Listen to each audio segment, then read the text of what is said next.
Hello and thank you for watching. This is Jennifer Bowman from Olympia Piano, and this is just going to be a short addendum to a video I did previously, which was entitled How to Play Measure 21, Chopin's Waltz in A Minor. And I'm actually currently working on a full, complete tutorial on this piece, so let me know if you're interested in the comments and I'll send you the details once that is published. It will be on a different website.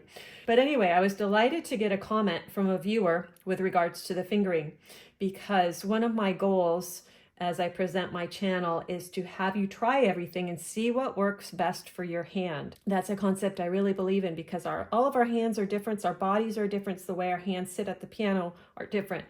So if you've watched that previous video, I'm going to link it above and I'll put it in the description.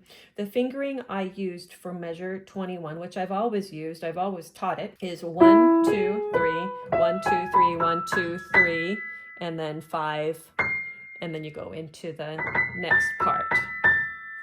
So the viewer asked me what I thought of some alternative fingerings for measure 21, and I like them a lot, so I'd like to share them with you here because I think they're a nice alternative to the 1, 2, 3 if the 1, 2, 3 doesn't work for you.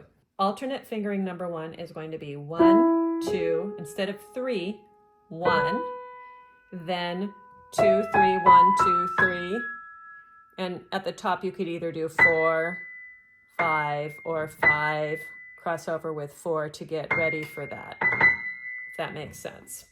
So to practice for that one, I'd say block your chords, 1, 2, 1, 2, 3, and then 1, 2, 3, 4, 5, something like that.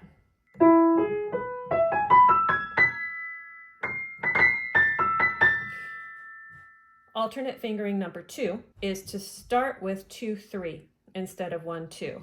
The benefit to that would be having your arm out a little bit instead of close into your body, so the angle of the hand's different, but everything else would be the same. So 2, 3, 1, 2, 3, 1, 2, 3, and then 4, 5, or 5, 4.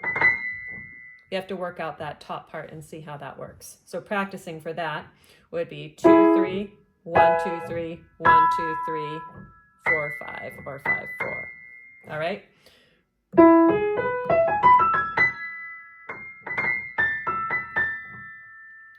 The main thing when you're doing this alternate fingering to note is on beat 2, you want to feel like that E is the beginning of a beat.